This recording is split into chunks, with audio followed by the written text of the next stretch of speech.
भक्तांचे मायबाप योग्यांचे मौली ज्ञानी यांचे राजे अलंकापूर निवासी मुक्त कैवल्य तेजोनिधी भगवान श्री माऊली महाविष्णू ज्ञानोबाराया. या माऊली महाविष्णू ज्ञानोबारायांचा गोड असा त्या आईचं ज्या पवित्र नवरात्र उत्सवाच्या निमित्तानं तुम्ही आम्ही सर्वजण या ठिकाणी उपस्थित आहोत. ती आई कोणती, त्या आईचं वर्णन कसं आहे आणि त्या आईला रंगात येण्यासाठी विनवणी या अभंगाद्वारे माऊली महाविष्णू ज्ञानोबाराया करतात. विठ्ठल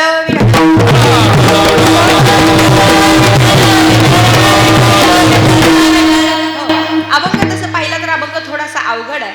अवघड आहे म्हणण्यापेक्षा तो गायला सुद्धा अवघडच आहे, कारण सगळे शब्द सारखे बसत नाही महाराज. पण तुम्ही तो अगदी कुशलतेने गायला म्हणून जोरदार टाळ्या होतात.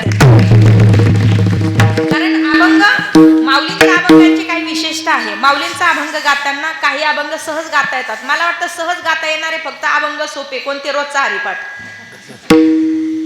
त्याच्यात सुद्धा रोज म्हणत असून सुद्धा हरिपाठात काही लोक पुढे जातात तर काही मागे राहतात, आहे की नाही? हा, तेने वैकुंठ भुवनी हा, कधी पुढे जातो तर कधी मागे येतो. रोज हरिपाठ म्हणतो. सगळ्यात सोपा जर काही निर्माण केला असेल ज्ञानोबारांनी तर हरिपाठ सगळ्यात सोपा, तरी सुद्धा तो आमच्या पाठ होतो. पाठ रोज हरिपाठ म्हणतो आपण, तरी सुद्धा काही काही म्हणतात काय सांगावं, हरिपाठ पाठ आहे नाही हो. का पाठ आहे? अजून आमच्या हरिपाठ पाठच होत नाही. का पाठ होत नाही? त्याचं कारण असं आहे, आपण कधी हरीच्या पाठालाच जात नाही, म्हणून हरी सुद्धा आपल्या पाठाला कधीच नाही का. म्हणून आपण हरीच्या पाठाला गेलं तर हरी नक्कीच आपल्या पाठाला येईल, म्हणजे हरिपाठ पाठ होईल. सगळ्यात सोपे अभंग जर निर्माण झाले असतील तर ते माऊली महाविष्णू ज्ञानोबारायांच्या हरिपाठाचे. आणि मग त्याच्यात ज्ञानोबारायांच्या अभंगांचं चिंतन केलं. आजचा अभंग पाहिला तर आजचा अभंग तो गाताना सुद्धा सहज एखाद्या चालीत बसवता येईल एवढा सोपा नाही. सहज तो तुमच्या मात्रेत बसवता येईल एवढा सोपा नाही. आणि एक सांगू, हा अभंग जेवढा या अभंगाच्या मुळापर्यंत जाऊ तेवढा तो आनंद देणारा आहे. ही अभंगाची विशेषता आहे. विठ्ठल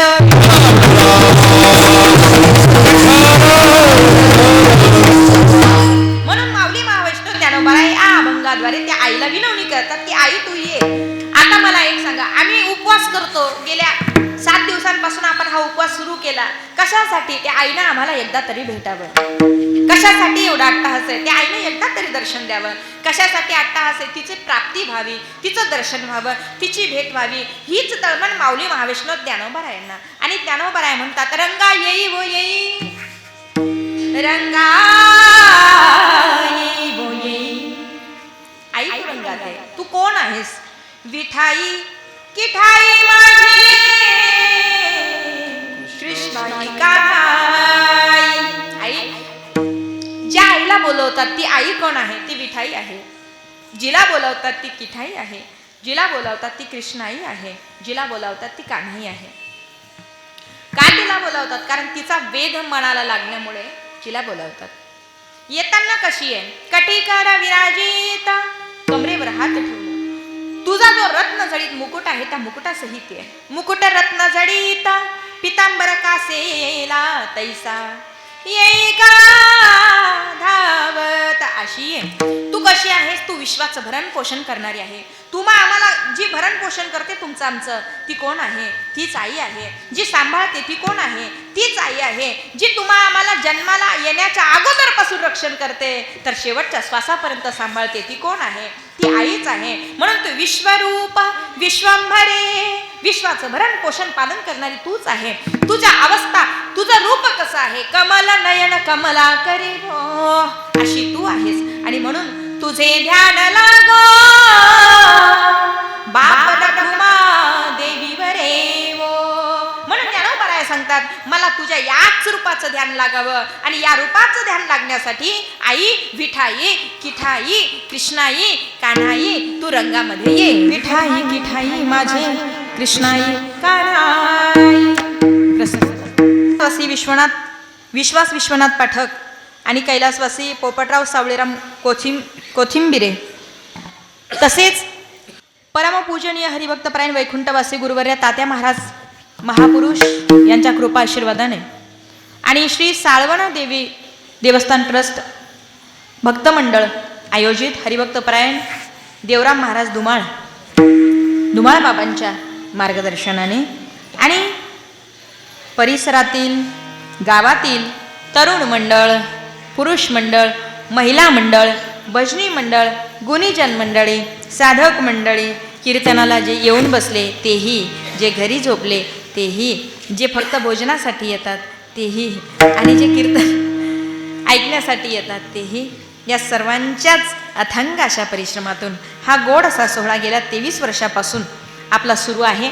आणि आज याच सप्ताहाच्या निमित्तानं ही कीर्तनरूपी सेवा आपल्या सर्वांच्या आग्रहास्तव आमच्या धुमाळ काका नेहमी संपर्कात होते आणि आपल्या सर्वांच्याच आग्रहास्तव या ठिकाणी येण्याचा हा योग आणि आपल्या दर्शनाचा हा योग. विठ्ठल या ठिकाणी ज्यांनी गोड असं या कार्यक्रमाकरता खऱ्या अर्थाने कोणतंही कार्य करायचं म्हटलं की त्याच्यासाठी योगदान असावं लागतं. योगदान जर नसेल तर कोणतंच कार्य सफल होत नाही. ते कार्य करण्यासाठी शक्ती लागते, बळ लागतं. काही आर्थिक बळ असेल, कुणी श्रमदान करतं, कुणी अन्नदान करतं, कुणी ज्ञानदान करतं, कुणी सेवा करतं आणि कुणी आपल्या आपल्या पद्धतीनं आपल्या आपल्या परिस्थितीनुसार द्रव्यदान करतं, धनदान करतं. आणि याच कार्यक्रमासाठी ज्यांनी या कार्यक्रमाचं सौजन्य घेतलेलं आहे असे असणारे सौभाग्यवती ज्योतिताई सुधीर खेडकर, सौभाग्यवती अर्चनाताई राजूदादा गोरे, सौभाग्यवती सीमाताई प्रशांत गोरे, या सर्वांसाठी मनोभावी एकदा जोरदार टाळ्या होतील. अन्नदाते हे सुद्धा नेहमी या कार्यक्रमासाठी सहकार्य करत असतात.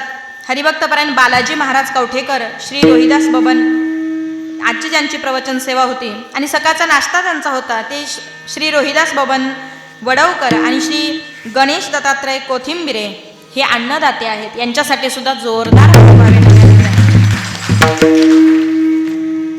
सर्वांचं गोड असं योगदान आपल्या या सप्ताहासाठी मिळालं आणि त्या माध्यमातून हा सप्ताह अगदी उत्साहामध्ये आजपर्यंत पोहोचला. आपल्या सर्वांची उपस्थिती, आपल्या सर्वांचा उत्साह पाहून लक्षात येतं की आपल्या सर्वांना या कार्यक्रमाविषयी अतिशय मनोभावे आवड आहे. त्या देवीविषयी आपुलकी आहे. त्या देवीला प्राप्त करण्यासाठी तुम्ही आम्ही सर्वजण अट्टहास करतो. आता नवल ऐका, जिच्यासाठी तुम्ही आम्ही उपवास करतो, जिच्यासाठी तुम्ही आम्ही 9 दिवस साधना करतो, एकदा एक करूया. त्या देवीला मनोभावे बोलावू. तिला जर मनोभावे बोलावलं तर ती येते की येत नाही हो? आवाज येतो तुम्हाला? आवाज येतो? तिकडे मागे येतो ना? आईला जर मनोभावे बोलावलं तर ती येते की येत नाही? येते ना? तुम्हाला माझं बोलणं कळतंय ना? मला एका प्रश्नाचं उत्तर द्या. बाईला स्वयंपाक करता यावा की वाढता यावा?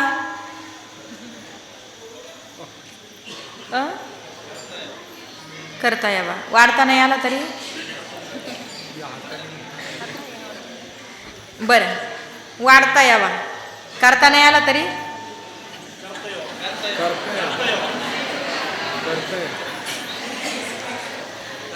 बरं, जाऊ द्या. पुढचं सांगू का? विमान उड्डाण करता यावं की उतरवता यावं?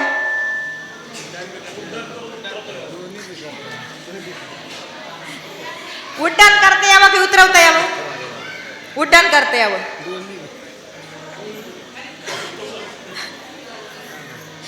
बरं, जाऊ द्या. शिक्षक चांगले पाहिजे की विद्यार्थी? शिक्षक. विद्यार्थी कसे असले तरी चालेल. बरं, मग विद्यार्थी चांगले पाहिजे, शिक्षक नाही. मग बरं, जाऊ द्या. आता एकदम सोपं सांगू का? वक्ता चांगला असावा का ऐकणारे श्रोते? ऐका ना, सांगणाराही उत्तम असावा आणि ऐकणारेही उत्तम असावा. मग मला मूळ सिद्धांत तुम्हाला हा सांगायचा आहे. एखाद्या आईला जेव्हा आपण विनवणी करतो, आई गोंधळा येई वो जगदंबे, ती येते की येत नाही? ती येते. तिला मनोभावे बोलावलं तर ती येते भक्तासाठी. मग आज आपण तिला मनोभावे बोलावलं तर ती येते. कधी आली, कशी आली, कशी येते अनादि निर्गुण प्रकटली भवानी. आईचा जोगवा जोगवा मागेन, आईचा जोगवा जोगवा मागेन. मग तिची प्राप्ती व्हावी म्हणून तुम्ही आम्ही सर्वजण अट्टहास करतो. आवाज क्लिअर करा. मला असं वाटतं तुम्हाला आवाज स्पष्ट येत नाही, आवाजाचा गोंधळ होतो. कमी केला तरी चालेल, फक्त आवाज स्पष्ट गेला पाहिजे. फक्त बसलेल्या माणसांना आवाज येऊ द्या, यात्रेत त्यांना नाही गेला तरी चालेल. म्हणून आवाज तुम्हाला स्पष्ट आला की मला सांगा. तिला प्रेमाने बोलावलं की ती येते. येतो आवाज? येतो? हो म्हणा बरं का. आवाज येतो? हा. म्हणजे आपल्याला कीर्तन चालता बोलता करायचंय. चालता बोलता माहिती तुम्हाला? मी चालता चालता प्रश्न विचारणार, तुम्ही माझ्या प्रश्नाची 3 उत्तरं बरोबर देणार आणि मग 3 उत्तरं बरोबर दिले की मी तुम्हाला जाता जाता एक चांदीचं विठ्ठल विठ्ठल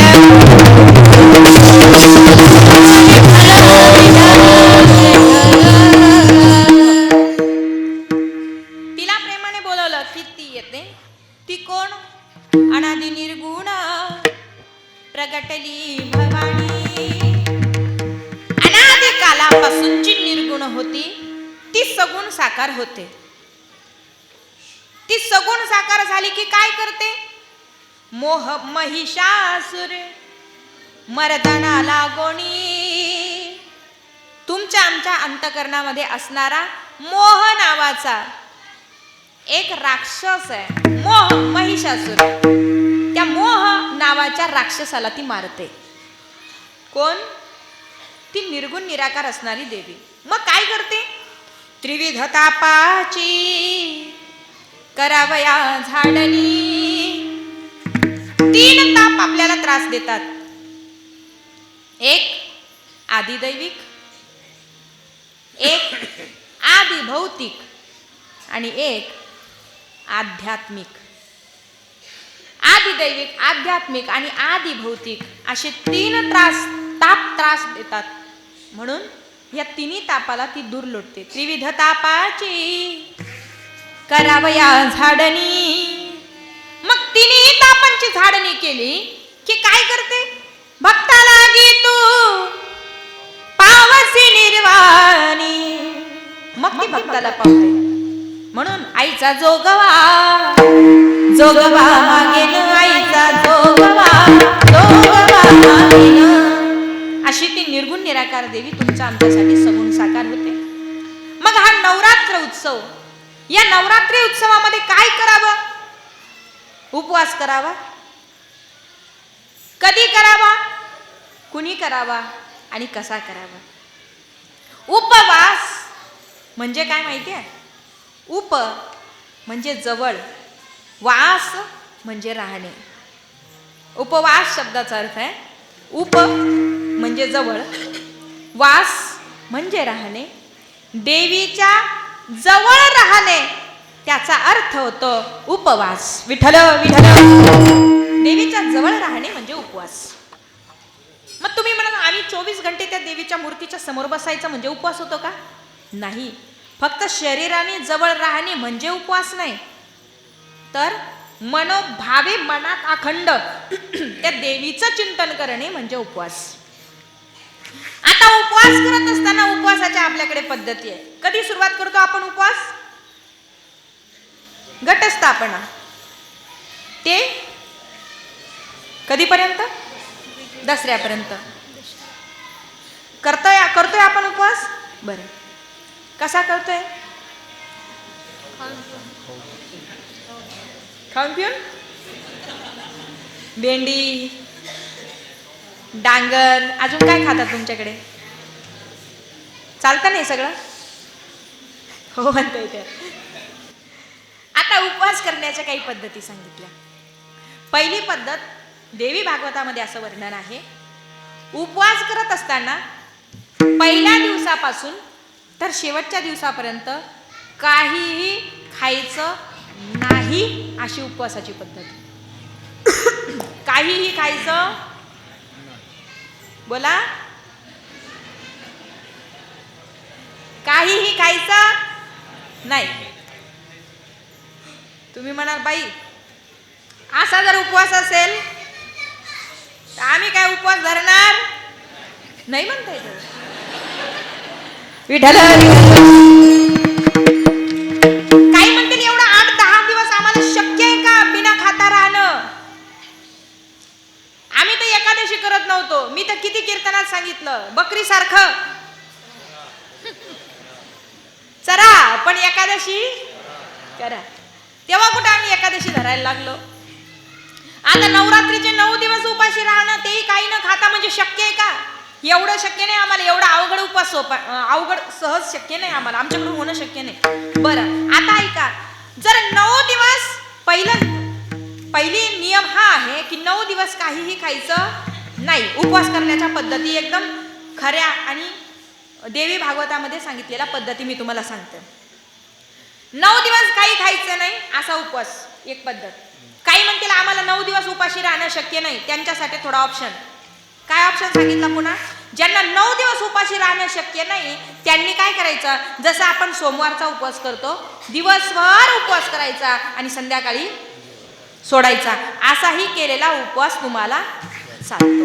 बरं काही म्हणतील हे पण आम्हाला शक्य नाही, दिवसभर उपाशी राहायचं संध्याकाळी खायचं, हेही आम्हाला शक्य नाही. याच्यापेक्षा सोपा सांगू का?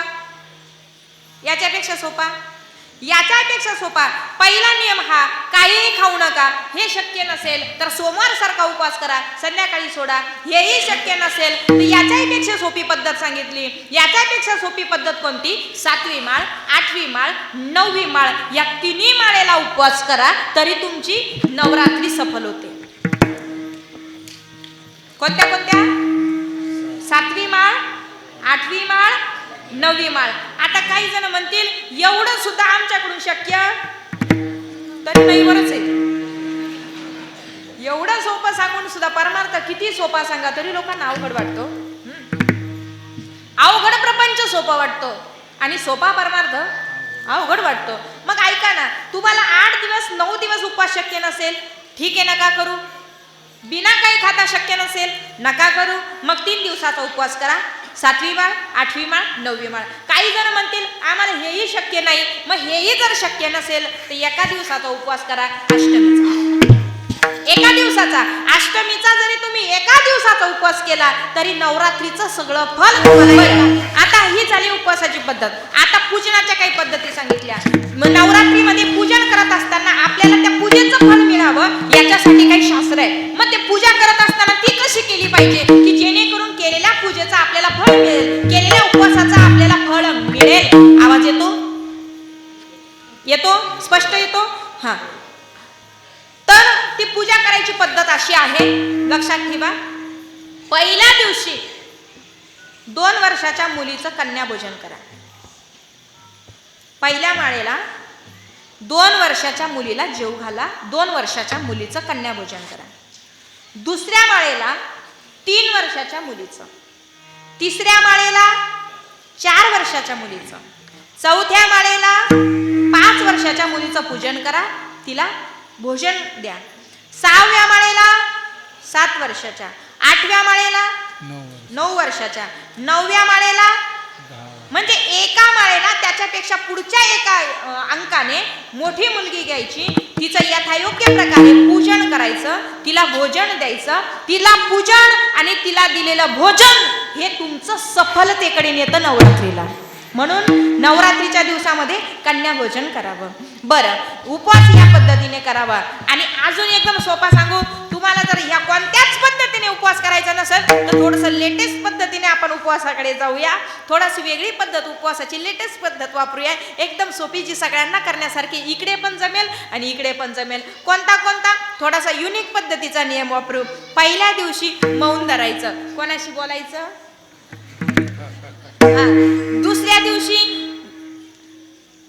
दुसऱ्या दिवशी उपवास धरायचा, प्रत्येक दिवशी वेगवेगळा.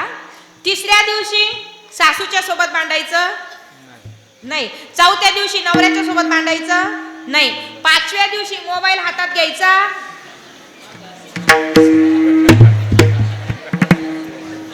हा, ते म्हणते मोबाईल सोडून बोला. नाही म्हणजे फक्त हा नियम यांनाच नाही बरं का, इकडे पण तोच नियम आहे. एक दिवस असा उपवास करायचा, मोबाईल हातात घ्यायचा नाही. आणि खरंच उपवास करूनच पहा बरं, असं उद्याच करा. उद्या सगळ्यांनी नियम करा, मोबाईल हातात घ्या, म्हणजे मोबाईल विनाकारण पाहायचा नाही. किती जण सफल होतील या उपवासात?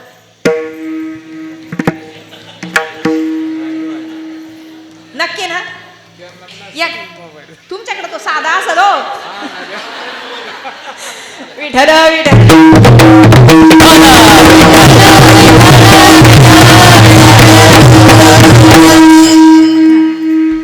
एक दिवस त्या मोबाईलचा उपवास करा. आणि एक सांगू का, खरंच कधीतरी बघा, माणसाचं जीवन त्या मोबाईलवर अवलंबून राहिलेलं आहे हो. मोबाईल नसेल, एक वेळेला जेवायला नसेल तर माणसं जगतात, पण मोबाईल नसेल तर माणसं जगत नाही. जुन्या काळी माणसांनो, जेव्हा मामाच्या गावाला, ते काय जुना काळ होता, किती सुंदर होता बाबा तो काळ. आजी, जुन्या आजी आहे ना तुम्ही सगळ्या? हा, इकडे लक्ष द्या. जुन्या आज्यांनो, मला एक सांगा, जुना काळ किती भारी होता. लहान लहान लेकरं दिवाळीचा सण जवळ आला की मामाच्या गावाला जायची ओढ लागायची त्यांना, नाही का?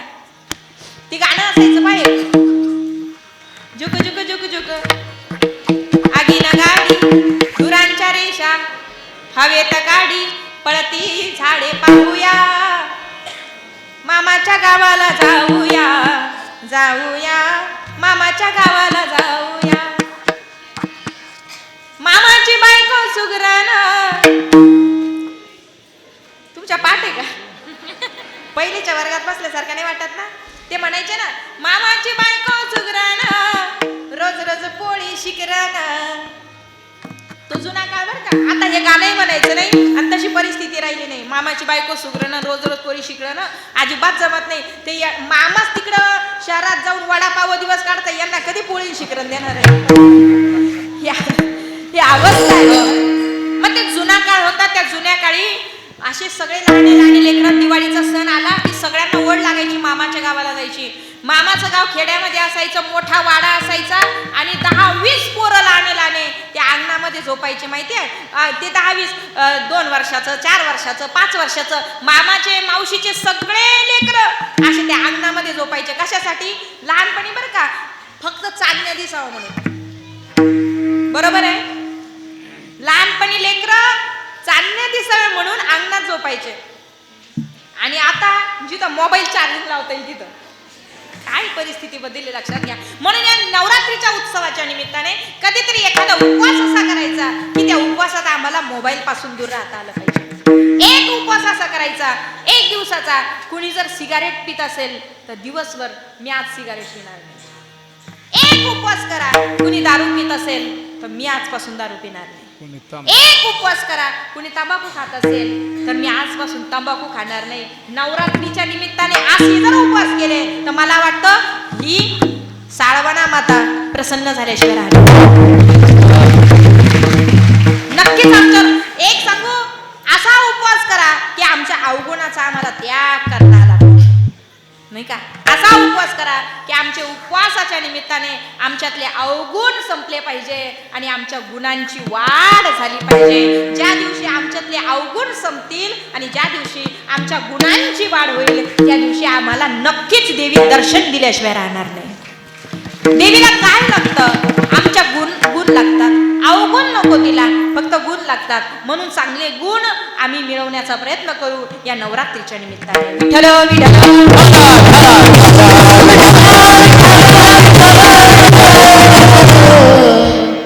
आणि म्हणून आणि शेवट हे 9 दिवस झाले की काय येतो मग तो शेवटचा दिवस? दसरा. काय येतो? दसरा. बरं, आता हा जो दसरा आहे, या दसऱ्याच्या दिवशी काय करतात माहितीये? सीमोल्लंघन. सीमोल्लंघन करतात. आपल्याकडे ते सीमोल्लंघनासाठी शब्द आहे शिलंगण. इकडे काय म्हणतात? शिलंगणच म्हणतात ना? हा, शिलांगण म्हणतात. आता इकडे शिलंगण म्हणतात बाबा, पण त्याचा मूळ शब्द हा सीमोल्लंघन आहे. त्याचा मूळ शब्द काय आहे? सीमोल्लंघन. पण ते सीमोल्लंघन म्हणता म्हणता म्हणता त्या शब्दाचा आम्ही शिलोंगण करून टाकलं. म्हणजे काही शब्द बदलले ना. आता आपल्या घरामध्ये जुन्या काळी मावशांनो, त्या जुन्या आज्यांनो, त्या आजी झोपलेल्या, त्यांना उठवा बरं. इकडं पहा, कोणी झोपलेलं नाहीये. आलीच तुम्हाला शंका. विठाल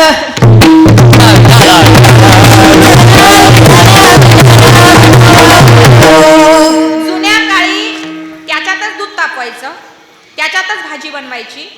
काही दुसरे काढून ठेवायचं असेल तर त्याच्यातच काढायचं. भांड्यांची कमतरता होती की नाही?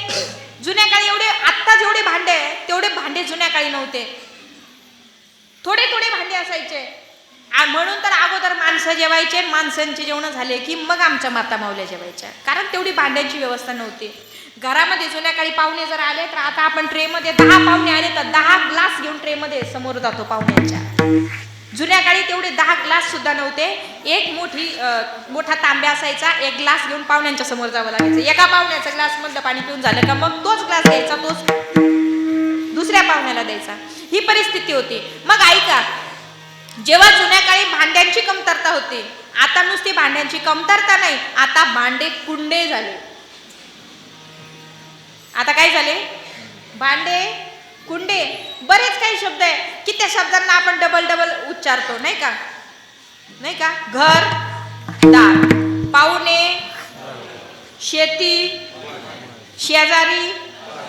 इकडं पण आहे का? विठाला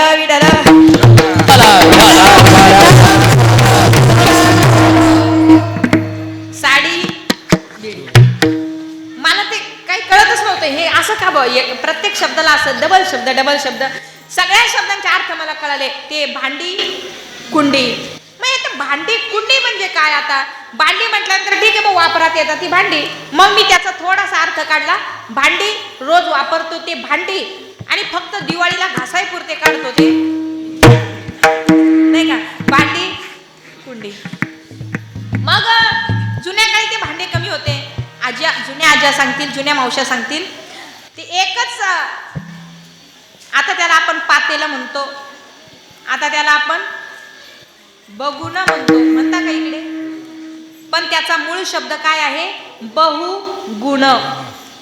त्याचं मूळ नाव काय आहे बाबा? बहुगुण. बहुगुण का माहितीये का आजी? ते बहु म्हणजे खूप, गुण म्हणजे गुणाचं होतं. दूधही त्याच्यात, भाजी त्याच्यात, काही ठेवायचं त्याच्यात. ते पुन्हा धुवून स्वच्छ केलं की पुन्हा भाजी बनवायला तयार. मग ते असं बहुगुणाचं होतं. एकच पण खूप कामं करायचं, म्हणून त्याचं नाव काय? बहुगुण. पण ते बहुगुण म्हणता ते बघण्यापर्यंत आलं. विठ्ठल. तसं सीमो उल्लंघन हा मूळ शब्द आहे, पण सीमो उल्लंघन म्हणता आम्ही ते शिलांगणापर्यंत आणलं, नाही का? आपण काय म्हणतो त्याला? शिलांगण. पण तो मूळ शब्द आहे सीमो उल्लंघन. त्याचा अर्थ असा आहे की त्या दिवशी सीमेचं उल्लंघन करायचं. मग सीमेचं उल्लंघन करायचं म्हणजे काय? तर ऐका, सीमेचं उल्लंघन हे सगळ्यात अगोदर कुणी ते चालू केलं, म्हणजे ती प्रक्रिया कुणी सुरुवात केली? तर छत्रपती शिवाजी महाराज. कुणी? छत्रपती शिवाजी महाराजांनी. ती कशी सुरुवात केली बघा. जुन्या काळी गावाला चहू बाजूने भिंती असायच्या आणि एकच प्रवेशद्वार असायचं, बरोबर आहे? एकदा ते प्रवेशद्वार, तो वाडा, ती गाव भिंत, ती वेस, ते द्वार बंद झालं की कुणालाही बाहेर जाता येत नव्हतं. सगळे जे गाव असायचं ते मध्येच असायचं. कुणाला गावाच्या बाहेर निघण्याची परवानगी नव्हती. का माहितीये?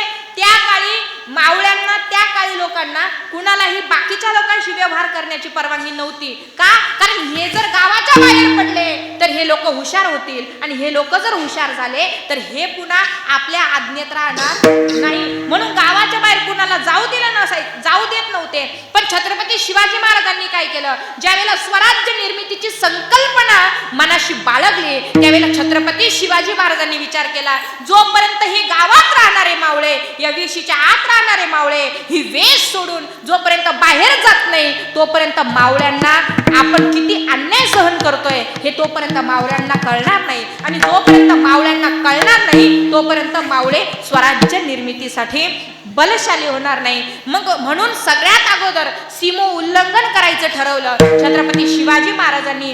त्याच दसऱ्याच्या दिवशी सीमो उल्लंघनाच्या निमित्ताने ह्या सगळ्या मावळ्यांना गावाच्या बाहेर काढलं. आणि दुसरी गोष्ट आपण करतो काय माहितीये का, दसऱ्याच्या दिवशी आपल्याकडे जे जे शस्त्र आहे ते सगळे शस्त्र आपण स्वच्छ करतो, बरोबर, स्वच्छ करतो आणि त्यांना स्वच्छ करून त्यांचं पूजन करतो. मग या मावळ्यांनी सुद्धा काय केलं, या मावळ्यांनी आपल्याकडे असणारे जे जे शस्त्र होते हे सगळे शस्त्र बाहेर काढले आणि सगळे शस्त्र बाहेर काढून त्यांना धार लावली, त्यांचं पूजन केलं. आणि धार लावून जेव्हा हे मावळे गावाच्या बाहेर पडले, बाहेर पडल्यानंतर मावळ्यांना एवढा आनंद झाला की आपण या बंधनातून बाहेर पडलो. मग ते जे शस्त्र होते या शस्त्रांना धार आहे की नाही हे पाहण्यासाठी त्यांनी ते शस्त्र त्या कुऱ्हाडी त्या झाडावर मारून पाहिल्या. म्हणजे त्या झाडांवर आपटल्या, ज्या झाडांवर कुऱ्हाडी आपटल्या त्या झाडाचं नाव पडलं आपट्याचं झाड. त्या झाडाचं नाव काय पडलं, आपट्याचं झाड. आणि मग त्या झाडावरती कुऱ्हाडी आपटल्यानंतर जे पानं जे खाली पडले, मावळ्यांनी आनंद म्हणून अरे आजचा दिवस आपल्या बंधनातून मुक्त होऊन आपल्याला आजचा दिवस सोन्याचा उगला, कारण आपण अन्यायातून बाहेर पडतोय, आपण स्वराज्य निर्मितीसाठी बाहेर पडतोय, आनंद झाला. मग त्या आपट्याच्या झाडाचे पानं उचलले, दिवस सोन्याचा आहे, हे पानं आपल्यासाठी सोने रूपानं ठरले, म्हणून तेच पानं एकमेकांना सोनं घ्या म्हणून मावळे वाटायला लागले. कळालं का, तेच पानं सोन्याची पानं, आजचा दिवस सोन्याचा उगवला म्हणून एकमेकांना वाटायला लागले. तो सण म्हणजे दसऱ्याचा सण. अशा पवित्र सणामध्ये, असा पवित्र उत्सव, असा पवित्र सण आपण सर्वजण, या प्रत्येक सणामागे काहीतरी धार्मिक कारण आहे, काहीतरी शास्त्रीय कारण आहे. आणि याच माध्यमातून हा गोड असा सोहळा आहे, हा नवरात्र उत्सव आहे, हा उत्सव देवीचा आहे.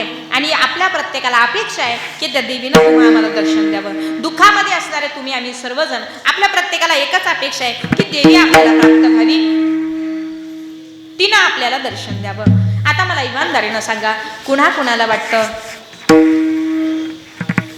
देवीनं आपल्याकडे यावं, देवीनं आपल्या घरी यावं, वाटतं सगळ्यांना देवीनं आपल्या घरी यावं? नक्की उभे असलेले तुम्ही सगळे भजनी मंडळ सगळ्यांना वाटतं? दोन्ही मृदंगाचार्य वाटतं देवीनं आपल्या घरी? सिस्टीमवाले दादा तुम्हाला वाटतं? पेटी मास्तर काका तुम्हाला वाटतं? विनेगिरी बाबा जागे ना?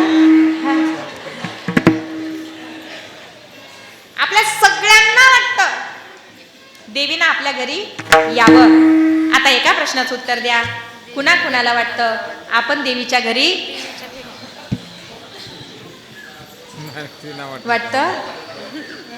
तिनं आपल्या घरी यावं वाटतं, पण देवाच्या घरी जाण्याची इच्छा नाही. मग तिनं आपल्या घरी काय यावं? ती आली की सुख समृद्धी येते, ती आली की मनाची शांती येते, ती आली की स्थिरता येते, ती देवी आली की आनंद येतो, सुख येतं, लक्ष्मी येते, आनंद येतो, समाधान प्राप्त होतं. म्हणून ज्ञानोबराया सुद्धा विनवणी करतात की हे आई, तू आल्यानंतर जर आम्हाला सुख मिळतं, तू आल्यानंतर जर आम्हाला समाधान मिळतं, सगुण आहेस, निर्गुण आहेस, कोणत्या रूपात आहे कळत नाही. तोच प्रश्न ज्ञानोबरायांनी इथे देवीला सांगितला, देवी आई तू निर्गुण निराकार, पण तुला सगुण साकार व्हावं लागेल. आणि ती देवी भक्तासाठी सगुण साकार होते. एकूण देवीचे किती शक्तिपीठ आहेत? किती? 3.5 महाराष्ट्रात, पण 51 शक्तिपीठ संपूर्ण. किती? 51. आणि महाराष्ट्रात किती? 3.5. आता 3.5 शक्तिपीठ तुम्हाला माहिती असतील कुठे कुठे? 3.5 शक्तिपीठ कुठे कुठे? कोल्हापूरची महालक्ष्मी, माहूरगडची, तुळजापूरची आणि वणीची सप्तशृंगी माता. वणीची सप्तशृंगी माता हे अर्धपीठ आहे, तुळजापूरची तुळजाभवानी पूर्णपीठ आहे, माहूरगडची रेणुका माता पूर्णपीठ आहे आणि कोल्हापूरची महालक्ष्मी हे पूर्णपीठ आहे. विठ्ठल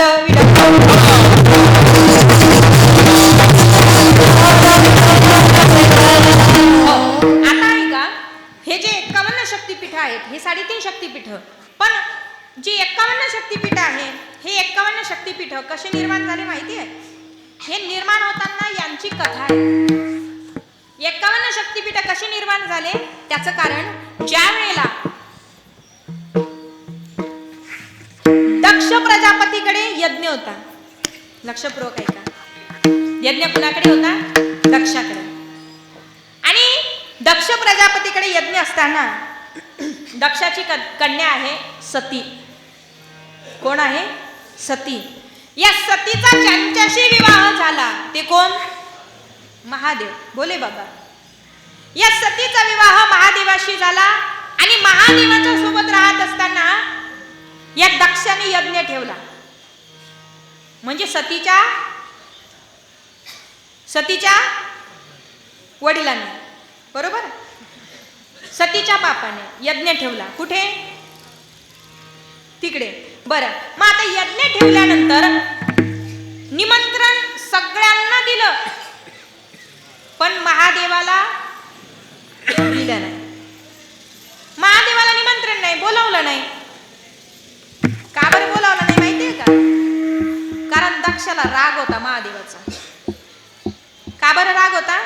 जेव्हा दक्षाला प्रजापती हे पद मिळालं तेव्हा दक्ष महाराज जेव्हा सभेमध्ये यायला लागले, सगळे जण उठून उभे राहिले, पण त्या सभेमध्ये भोले बाबा सुद्धा होते. महादेव नामस्मरण करत असल्यामुळे महादेवाला लक्षात आलं नाही की दक्ष आले, म्हणून ध्यानमग्न अवस्थेत असल्यामुळे उठले नाही. याचा दक्षाला राग आला की मला पाहिल्यानंतर सगळेजण उठून उभे राहिले, पण भोले बाबा महादेव उभे राहिले नाही, महादेव उभे राहिले नाही, म्हणून माझा अपमान झाला. आणि ही गोष्ट ठेवली. एक दिवस आपण सुद्धा महादेवाचा अपमान करायचा. कारण माणसाचं असंच आहे, आपल्या वाढदिवसाला किती लोकांनी शुभेच्छा दिल्या हे ध्यानात राहत नाही, पण कोणी शुभेच्छा दिल्या नाही. आपल्याला किती जणांनी विश केलं हे ध्यानात राहत नाही, पण कुणी विश केलं नाही हे मात्र ध्यानात राहतं. तसं किती जण उभे राहिले हे दक्षाच्या लक्षात नाही, पण भोले बाबा उभे राहिले नाही हे मात्र लक्षात राहिलं. एक दिवस महादेवाचा अपमान करायचा, म्हणून यज्ञ ठेवला आणि त्या यज्ञामध्ये महादेवाला बोलावलं नाही. आता महादेवाला बोलावलं नाही, मग सगळे देवता निघाले यज्ञासाठी, पण निघाले त्यांचे विमाने घेऊन. पण कोणत्या मार्गाने निघाले माहितीये का? ते काय असं नव्हतं बा पाऊस पडला हा रस्ता बंद आहे म्हणून दुसऱ्या रस्त्याने, असं काही नव्हतं. सगळे रस्ते चालू असताना सुद्धा भोले बाबा कैलास पर्वतावर राहत होते, म्हणून सगळे देव कैलास पर्वतामार्गे निघाले. कुठं? यज्ञाला जाण्यासाठी. का बरं? आम्हाला सगळ्यांना निमंत्रण दिलं, पण तुम्हाला निमंत्रण दिलं नाही हे कळावा म्हणून. कोणत्या मार्गे? कैलास पर्वतावर निघाले. आता भोले बाबा तर ध्यान अवस्थेत होते, पण पार्वती आपल्या सतीनं पाहिलं, म्हटले आकाश मार्गे देवांची विमानं चालले. कुठं चालले? तेव्हा सतीनं महादेवाला विचारलं, भगवान हे सगळे देवांचे विमानं चालले, हे कुठं चालले एवढे सगळे देव? महादेवानं सांगितलं, सती तुझ्या बापाकडे यज्ञ मोठा, त्या यज्ञासाठी हे सगळे देव चालले. मग सती म्हणे, का हो माझ्या बापाकडे यज्ञ आणि आपण जायचं नाही? भोले बाबा म्हटले, आपण जायचं नाही. का जायचं नाही? यांना सगळ्यांना निमंत्रण आहे, पण आपल्याला निमंत्रण नाही, आपल्याला बोलावलं नाही, म्हणून आपण जायचं नाही. सती म्हणे, असं कसं चालेल? माझ्याच बापाकडे यज्ञ आहे आणि आपण जायचं नाही, असं चालणार नाही. माझ्या बापाकडे यज्ञ आहे, आपल्याला जावं लागेल. भोले बाबा म्हटले, जायचं नाही सती. त्याचं कारण असं आहे, काही ठिकाणी बोलावलं तरच जायचं, अन्यथा जायचं नाही. म्हणजे काही ठिकाणं असतात, काही ठिकाणी बोलावलं तरच जायचं आणि काही ठिकाणी नाही बोलावलं तरी सुद्धा जायचं. ऐका, खूप मोठ्या श्रीमंताचं लग्न आहे, खूप मोठ्या श्रीमंताच्या घरी लग्न आहे, तिथं ऐका ना, खूप मोठ्या श्रीमंताच्या घरी लग्न आहे, तुम्हाला जर बोलावलं असेल तरच जायचं, नाहीतर उगाच जायचं नाही. खूप मोठ्या श्रीमंताच्या घरी लग्न आहे, तुम्हाला निमंत्रण असेल तरच जायचं, अन्यथा जायचं नाही. म्हणून आता मागे त्या अंबानीकडे लग्न झालं, मला बोलावलं नव्हतं, मी गेले नाही. कारण आपला नियम माहिती आहे ना, जिथं बोलावलं तिथेच जायचं, जिथे बोलावलं नाही तिथे जायचं नाही. मग कुठे नाही बोलावता जायचं, काही ठिकाणी नाही बोलावलं तरी सुद्धा जायचं. कुठे? गावामध्ये सप्ताह सुरू आहे कीर्तन चालू आहे. आपल्याला जर कीर्तनाची पत्रिका घरी नाही आली, सप्ताहाची पत्रिका नाही आली, तुम्हाला नुसतं कानाने कळालं जरी ना आज अमक्या अमक्या महाराजांचं कीर्तन आहे, नुसतं कळालं तरी सुद्धा कीर्तनाला यायचं. मग काही ठिकाणी नाही बोलावलं तिथेही जाता येतं. कुठे कुठे जाता येतं बघा, आपल्या गुरुकडे लक्षपूर्वक ऐका. आपल्या गुरुकडे नाही बोलावलं तरी जायचं. आपल्या मित्राकडे, जिवलग मित्र असेल, संकटात साथ देणारा असेल, त्याने नाही बोलावलं तरी जायचं. आपल्या आई बापाकडे नाही बोलावलं तरी जायचं. सतीनं तेच पकडलं ना, तुम्हीच आता म्हटले ना म्हणे आई बापाकडे नाही बोलावलं तरी जायचं. आणि आता माझ्याच बापाच्या घरी जायचंय, मग बोलवायची काय वाट पाहता. महादेव म्हटले आता मीच सांगितलं आणि ही मलाच शिकवायला लागली. हे बघ सती, जरी आई बापाकडे नाही बोलावलं तरी जायचं, हे जरी शास्त्र असेल, पण ऐक ना, तुझ्या बापाने अपमानित होण्यासाठी केलेला हा यज्ञ आहे, जाणून बुजून केलेला हा यज्ञ आहे, म्हणून आपण जायचं नाही. सती म्हटली ऐका ना, माझ्याच बापाकडे यज्ञ आहे, मला जाऊ दे ना. सती जाऊ नको. सती तिथे गेली तर तिथे अपमान होईल आणि झालेला अपमान तुला सहन होणार नाही. सती म्हटली नाही नाही, माझ्या बापाच्याच घरी जायचंय, मी जाते ना. शेवटी सती ऐकायला तयार नाही. अशा बऱ्याच सत्या आहे त्या महादेवाचं. अशा खरंय म्हणताय त्या विठाल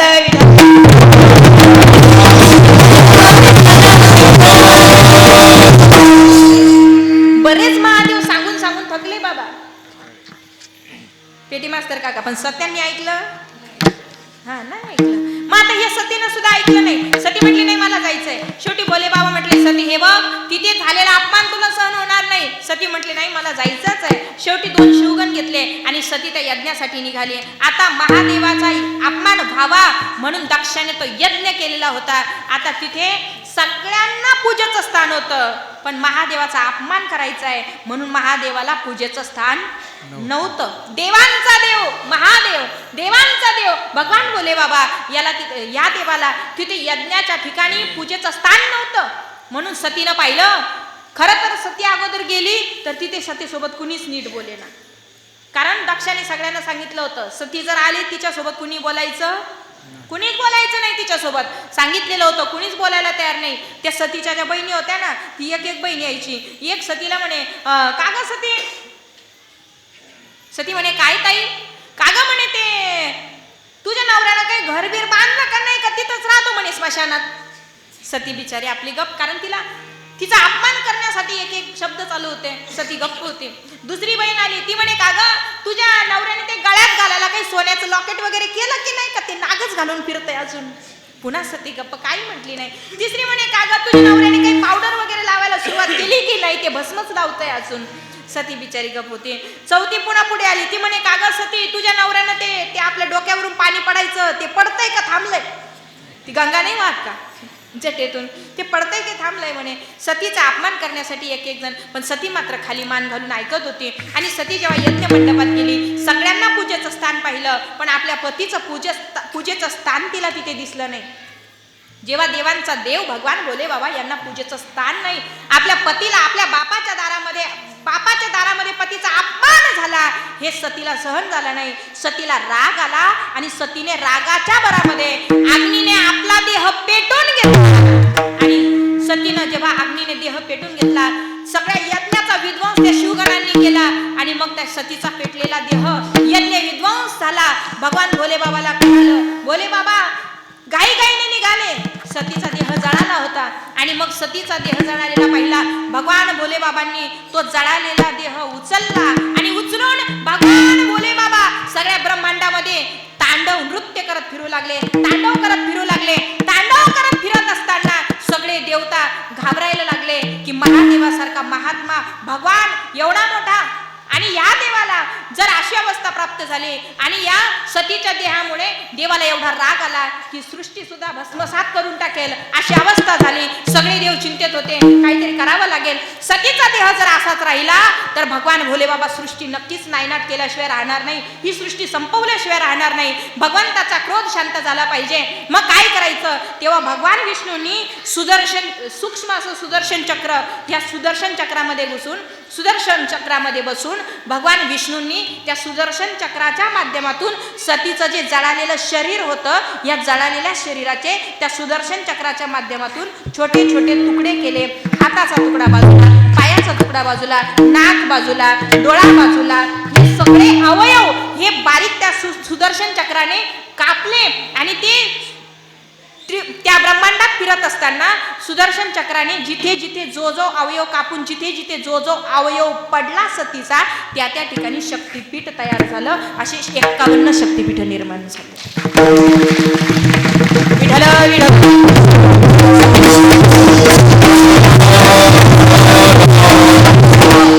म्हणून महाराष्ट्रात आपले 3.5 शक्तिपीठ आहे, पण महाराष्ट्राच्या बाहेर सुद्धा 51 शक्तिपीठ ज्या ज्या ठिकाणी सतीचा जो जो अवयव पडलेला आहे त्या त्या ठिकाणी ते शक्तिपीठ निर्माण झालेलं आहे. मग असे 51 शक्तिपीठ, हे सगळे शक्तिपीठ आणि हे सगळे शक्तिपीठ तुम्हा आम्हाला नवीन ऊर्जा देणारे, नवीन शक्ती देणारे, समाधान, सुख, शांती प्राप्त करून देणारे आहे. आणि ती देवी तुमच्या आमच्या जीवनामध्ये आली की तुम्हा आम्हाला सुख शांती प्रदान करते. म्हणून ज्ञानोबाराय विनंती करतात की हे आई तू काय कर, तू आता निर्गुण रूपात राहू नको, तू आमच्यासाठी, तू भक्तांसाठी सगुण रूपात आहे. म्हणून रंगा येई वो येई. पण जिला विनवणी करतात ती कोण? विठाई. ती विठू माऊली आहे ना, तिलाच आई म्हटलेलं आहे, कारण तिलाच कुळीची ही कुळदेवी, तिला कुळीची कुळदेवी म्हटलेलं आहे. केली ठावी संतांनी, तिलाच कुळदेवी म्हटलेलं आहे. म्हणून तू कोण आहेस? तुला वेगवेगळे नाव आहे. विठाई, किठाई, विठाई म्हणतात, किठाई म्हणतात, कृष्णाई म्हणतात, कानाई म्हणतात. कृष्ण माझी माता, कृष्ण माझा पिता. म्हणून आई विठाई तू माझी आई आहेस, कृष्णाई तू माझी आई आहेस. आणि आई देवाशी काहीतरी नातं जोडा. जेव्हा देवाशी काहीतरी नातं जोडू ना तेव्हा देव पळत येतो. ज्ञानोबारायांनी देवाशी नातं जोडलं, त्या देवीशी नातं जोडलं. काय म्हणतात? कृष्णाई, आई नावाचं नातं जोडलं. कोणतं? आईचं, मातेचं. का माहितीये का? सगळ्यात जवळचं आणि सगळ्यात जिव्हाळ्याचं नातं जर कोणतं असेल तर ते कोणाचं? सगळ्यात जिव्हाळ्याचं. कोणतं? आईचं असतं. आणि म्हणून ज्ञानोबाराय म्हणतात तू माझी कोण आहेस? कृष्णाई, कृष्णा आई, कान्हा आई, विठा आई, किठा आई, तू माझी आई आहेस. म्हणून आई तू माझ्यासाठी ये. तिला विनवणी करतात. ती कोण? तिचं भजन करूया. विठोबा रखुमाई,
इकडे लक्ष द्या.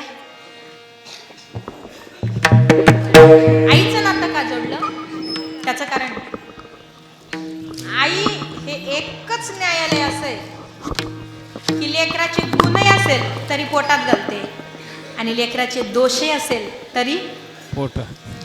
हा बरं, एकच न्यायालय. लेकराचे गुणदोष पोटात घालणारी फक्त आई एकच असते. म्हणून देवाशी नातं आईचं जोडलं. विठाई किठाई तू कितनी अच्छी है, जीवनात ती आईच असते. प्यारी प्यारी है ओ मा, ओ मा. आई नावाचं एकच न्यायालय आहे की ज्या न्यायालयामध्ये लेकराचे सगळे गुन्हे माफ असतात. सगळे गुन्हे जिथे माफ होतात. म्हणून आईचं नातं त्या विठाईशी जोडलं. एक सांगू, जीवनात देवाशी कोणतं ना कोणतं नातं जोडा.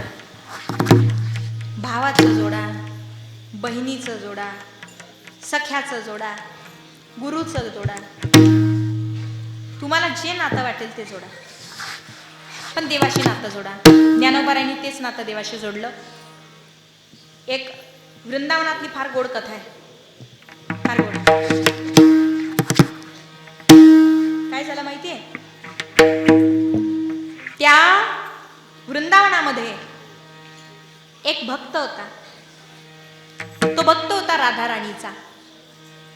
अखंड राधेचं चिंतन करणारा तो भक्त.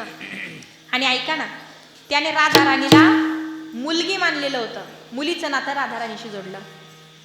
आणि मुलगी नातं मुलीचं जोडून रोज तिला म्हणायचं तू माझी मुलगी आहे, राधा राणी माझी मुलगी आहे म्हणून सेवा करणारा. दिवाळीचा सण आला, त्याला मुलगी नव्हती, 3 मुलं होते आणि 3 सुना होत्या. त्यानं शेठजीनं सांगितलं जा दिवाळीचा सण आला तुम्ही बांगड्या भरून या. 3ही सुना बांगड्या भरायला गेल्या. दुकानदाराला सांगितलं, बांगड्यावाल्याला सांगितलं मामाजी येतील पैसे देऊन जातील. सुना घरी निघून आल्या. शेठजीनं बिल पाठवलं, बांगड्या 3घींनी भरल्या आणि बिल 4घींचं पाठवलं. बांगड्या किती जणींनी भरल्या? 3. आणि बिल किती जणींचं आलं? 4. शेठजीला राग आला, अरे 3च माझ्या सुना आहेत आणि बिल 4घींचं पाठवलं. त्या सुनांना विचारलं, का ग तुमच्यासोबत कोणी बांगड्या भरायला आली होती का? म्हणे कोणीच नाही. किती जणींनी भरल्या? म्हणे 3घींनीच. बिल 4घींचं कसं आलं? शेठजी रागाने बांगड्यावाल्याकडे गेले, का रे माझ्या 3 सुना बांगड्या भरून गेल्या आणि बिल 4घींचं दिलं? नाही हो खरं सांगतो 4घी बांगड्या भरायला होत्या. अरे 3च होत्या. नाही शेठजी खरं सांगतो 4घी जणींनी बांगड्या भरल्या. शेठजी म्हटले मी पैसे देणार नाही, माझ्या 3 सुना आहे, मला माहिती आहे 3घीच आल्या होत्या, 3घींचेच पैसे देईल. शेठजीना 3च जणींचे पैसे दिले. यानं बिल 4घींचं लावलं होतं. 3घी जणींचे पैसे दिले आणि शेठजी घरी आले. संध्याकाळी शेठजी झोपले. झोपल्यानंतर रात्री शेठजीला स्वप्न पडलं आणि स्वप्नामध्ये राधा राणी आली. आणि राधा राणी काय म्हटली माहितीये? शेठजी अरे मुलगी मानलं पण मुलीचं नातं नाही निभवलं तू. तुम्हाला मुलगी मानलं पण मुलीचं नातं नाही निभवलं तू आणि बापाचं कर्तव्य नाही निभवलं तू. अरे बांगड्या भरल्या तर माझ्या बांगड्यांचे पैसे नाही दिले तू. दुसऱ्या दिवशी शेठजी गेले आणि बांगड्यावाल्याला सांगितलं किती जणी भरायला होत्या बांगड्या? म्हणे 4घी. ऐका ना, देवाशी हृदयापासून नातं जोडा. कुणाच्या जीवनात बाप नसेल तर बापाचं नातं देवाशी जोडा. कुणाच्या जीवनात भाऊ नसेल तर भावाचं नातं जोडा. कुणाच्या जीवनात सखी नसेल सख्याचं जोडा. कुणाच्या जीवनात बहीण नसेल बहिणीचं नातं जोडा. ज्ञानोबारायांनी त्या देवाशी नातं जोडलं. तू माझी आई आहे. विठाई कृष्णाई विठू माऊली, तू माऊली जगाची माऊलीत मूर्ती विठ्ठलाची. ते नातं जोडलं आईचं. मग तू येताना कशी एकटी करा विराजित मुकुट रत्न जडित पितांबर कासेला तैसा येईल का अशी आहे. आणि अशी येत असताना तू कोण आहेस? तू विश्वरूप आहेस. तू विश्व भरण पोषण करणारी तू आहे. अभंगाचं शेवटचं चरण. विश्वंभर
मनोभावे जोरदार टाळ्या होऊ द्या. पेटी मास्तर, मृदंगाचार्य, गायनाचार्य सर्वांचे मनापासून धन्यवाद. नाव उल्लेख काही कुणाचा करत नाही, सर्वांचे मनापासून धन्यवाद. सिस्टीमवाले दादा आपण गोड मनापासून धन्यवाद. शूटिंगवाले भाऊ आपले मनापासून धन्यवाद. या ठिकाणी बोलता बोलता चुकलं असेल माझी अज्ञानी बुद्धी बरोबर असेल आशीर्वाद. या ठिकाणी आपण सर्वांच्या आग्रह असतो या सेवेचा 2 मिनिटं योग या ठिकाणी आला, मनापासून धन्यवाद. आमचे धुमाळ काका नेहमी संपर्कात होते. आज आणि कालपासून खूप जोरदार पाऊस चालू असल्यामुळे बरेच रस्ते बऱ्याच ठिकाणी बंद केलेले.